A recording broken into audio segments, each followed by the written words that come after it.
Hello everyone, welcome to my channel. I'm Jordan and welcome to today's video. It is finally time to talk about the 10 worst books that I read in 2023. Here's the thing, I don't love ranting about books. I don't want to yuck anybody's yum, and I'm a pretty firm believer that every book has its audience. And part of my job as a book reviewer is not just to talk about whether I enjoyed a book or not, but also to have an idea of who I would recommend it to, even if it's not me, and even if I didn't personally enjoy the book. So while yes, I am going to be sharing books that I rated 1 and 2 stars, I want to make it clear that this is not necessarily a list of anti-recommendations.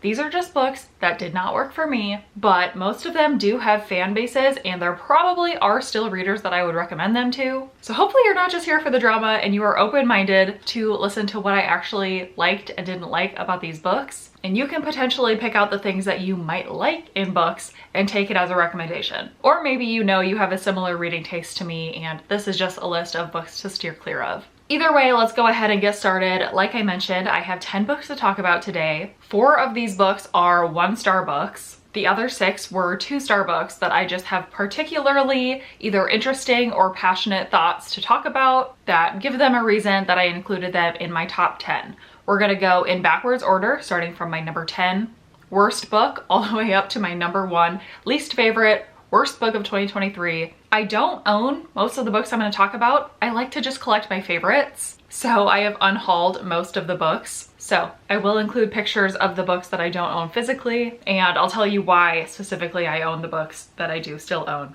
that were 2 stars. All right, in the number 10 position is The Drift by C.J. Tudor. This is a thriller kind of horror type book set in the winter, set during a pandemic. And it follows 3 different groups of people and it's kind of a survival story about each of those groups of people. This book, I almost DNF'd many times in the first 100 pages of reading it. I was bored and confused. And those are 2 things I do not personally like to be while reading books. I hung in there because I have enjoyed other C.J. Tudor books in the past, and I was hoping there would be something at the end of this book to really tie it all together and to turn my opinion around. There was a really great twist in this book, and had I not had such a negative reading experience for so much of the book, I think I would have loved and raved about this book overall because of its twist. But I hated pretty much everything else. So I gave it 2 stars. I would only recommend it if you really do like twists in books,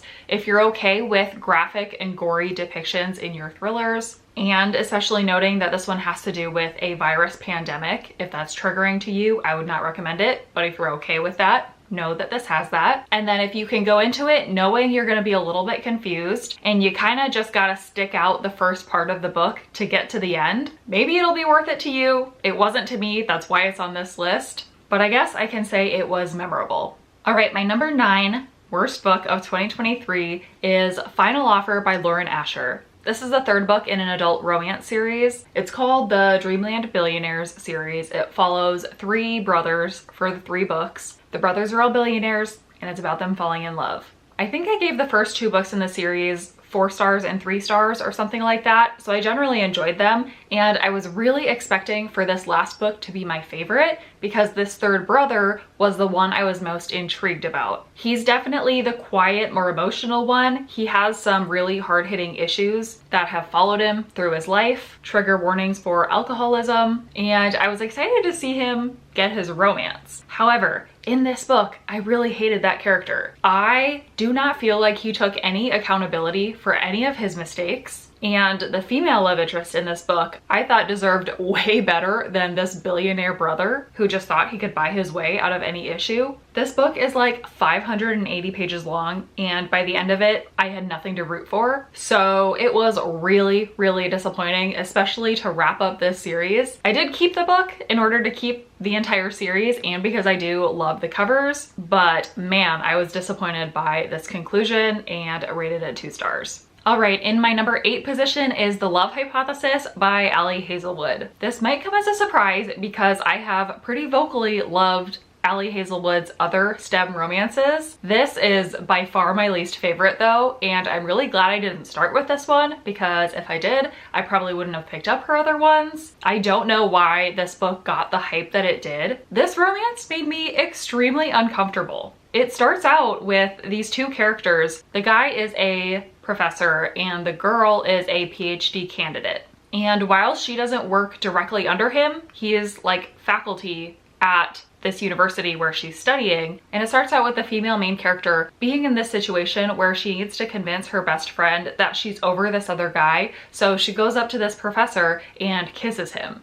And I'm sorry, but that is the most unprofessional, random, cringy thing I've ever heard. There is no world in which that initial setup makes any sense to me or gives off like sexual tension, fun, flirtiness. It made me extremely uncomfortable, so I basically was not on board for any of the rest of the romance. This was Ali Hazelwood's first adult contemporary romance, and in my opinion, she's gotten a lot better with every book that she's published, so I'm glad I've enjoyed her other books, but this one was a big no from me. I gave it 2 stars. All right, in the number 7 position, we've got Sea of Tranquility by Emily St. John Mandel. This one I have a physical copy of because I went to an author event and Emily St. John Mandel actually signed my copy of this book. I think Emily St. John Mandel is a wonderful human. I really enjoyed hearing her speak. I think she is intelligent and well-spoken and has great ideas.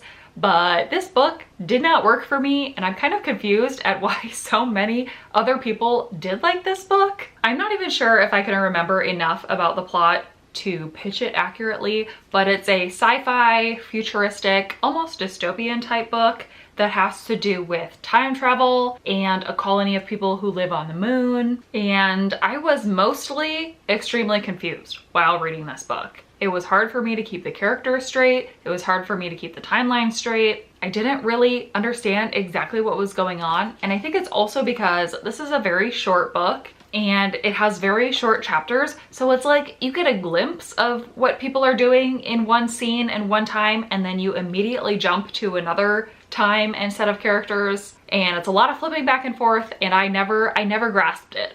This is the second book that I've read and unfortunately not enjoyed by this author, so I just don't think she's the author for me. I know that a lot of people loved this book, and even people who don't typically read a lot of science fiction. So again, I know it has its audience. I thought it would be me, but I'm surprised that it's not. I rated it 2 stars. I will keep it because she signed it for me and I appreciate her as an author, but I don't know if I'll be reading any other Emily St. John Mandel books in the future.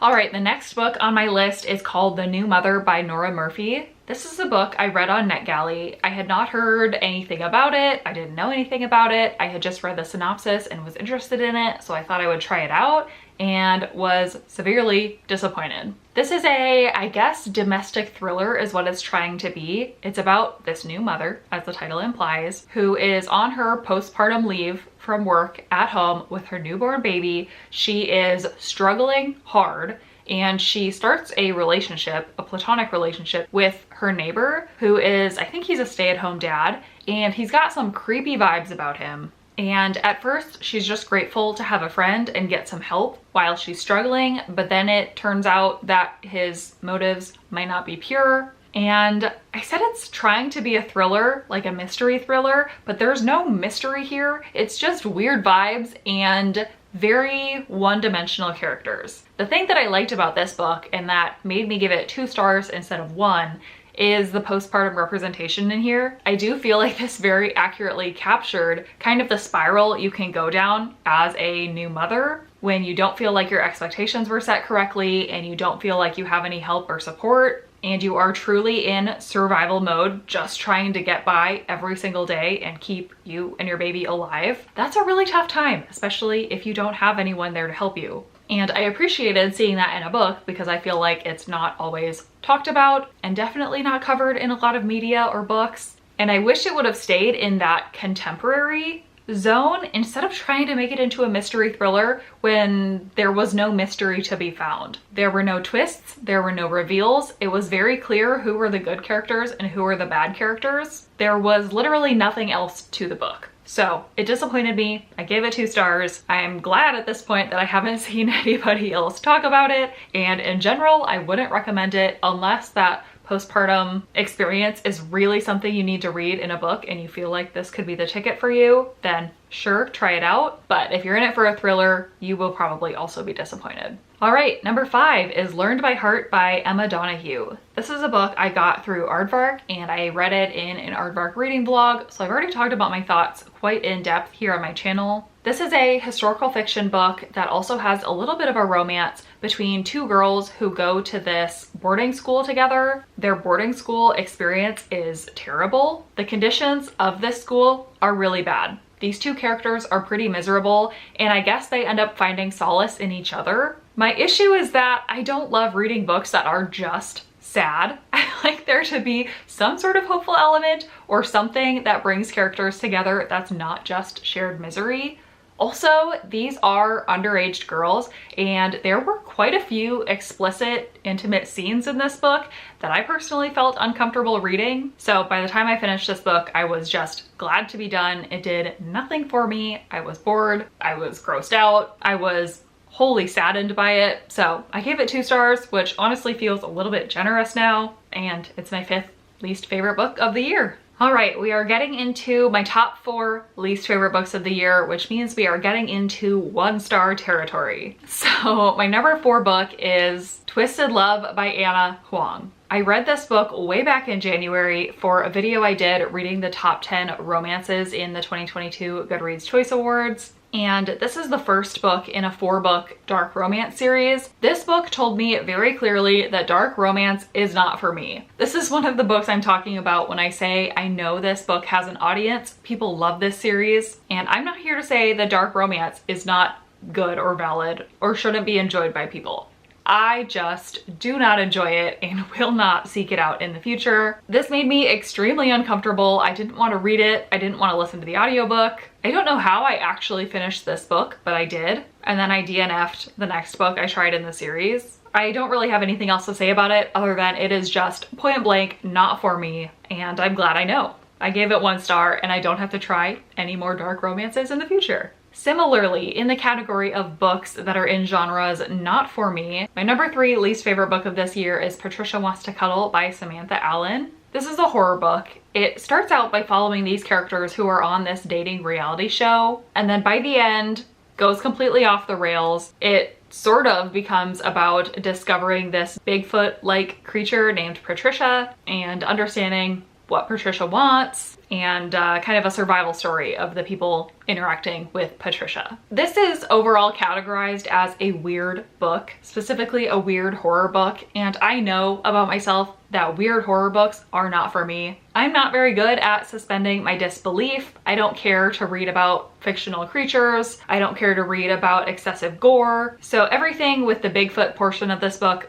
I knew wasn't gonna be for me. I read this book for an in-person book club, and I'm glad I did so that I could know what people were talking about, but I felt a little bad disliking this book so much because, again, some people really liked it. Some people thought it was just a wild, fun time, and that's fine. That's just not what I like in my books, so I gave it 1 star. It was weird. If you love weird books, definitely take it as a recommendation, but if you like more realistic books like me, then you can rest easy knowing you don't need to pick this one up. All right, number 2, we have The Impossible Fortress by Jason Brechelak. This is a young adult book that is mostly contemporary and is sometimes categorized as sci-fi because it has kind of a video game element to it. But basically, we're following this group of 4 teenage boys who are quintessential teenage boys. And that perspective of being in the head of teenage boys is, again, point blank not for me. I did not enjoy reading from that perspective.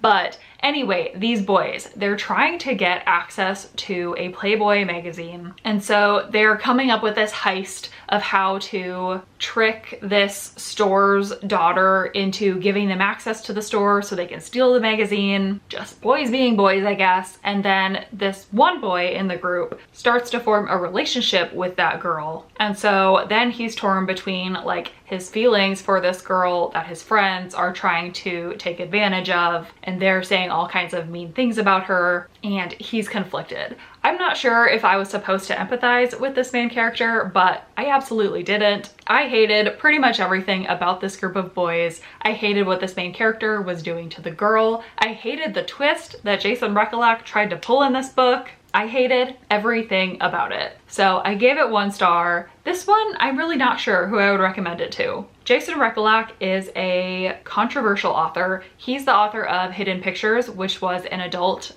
mystery thriller horror book from last year. I actually really liked that book, but I did see some controversy about, similarly, the twist he put in that book, which I didn't notice at the time as problematic. But since I've been seeing more and more discourse about that book, and then after reading this book, it definitely makes me uncomfortable about this author as a whole. So I will be very wary of anything that I pick up from him in the future, because this book gave me the ick. I retroactively now have the ick about Hidden Pictures. So it's a no from me. Gave it 1 star. Honestly would not recommend. My number 2 worst book of the year. All right, and then now we are at my number 1 least favorite book of 2023. This book made me cry on camera for the first and only time that I can remember. It's This Is Where It Ends by Marika Nijkamp. I read this book for a readathon. I do have a vlog for it. I was interested to read this book because it's a hard-hitting young adult contemporary book. I love that genre, and I was intrigued because this is about a school that goes through a school shooting. And it follows a bunch of different characters that go through this experience.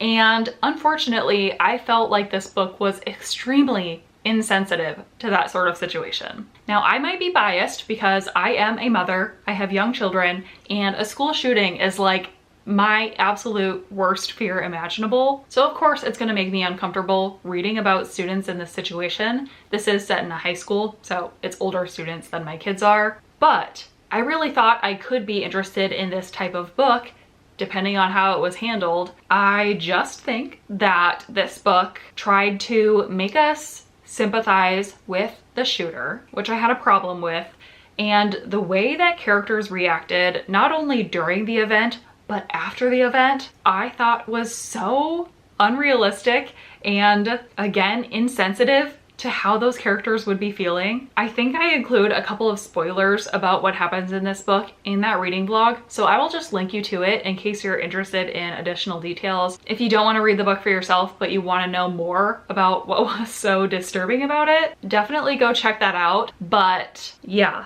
I did not enjoy this book. I read, there was also an interview with this author at the back of the book that I read, and typically author's notes and interviews with authors make me enjoy a book more or understand the intent even more, but this one did the opposite. It made me think like she really did not take care in writing this book, and it was more of a morbid curiosity driving her writing experience. And I can't imagine that anybody who has actually been through this type of situation would relate or condone a lot of the things that happened in here. It just felt out of touch, and it for sure was my least favorite book that I read this year by a landslide. I gave it 1 star. I cried about it on camera. So there you go, my most hated book of 2023. So with that, let me know if you have read any of the books that I talked about in this video. Let me know if you agree with my thoughts or if you disagree. I'm totally willing to hear other opinions. Maybe you enjoyed some of the books that I talked about and you can let me know why. Let me know what your least favorite book that you read this year was, and get excited for my top 10 favorite books of 2023 video to be coming out very soon.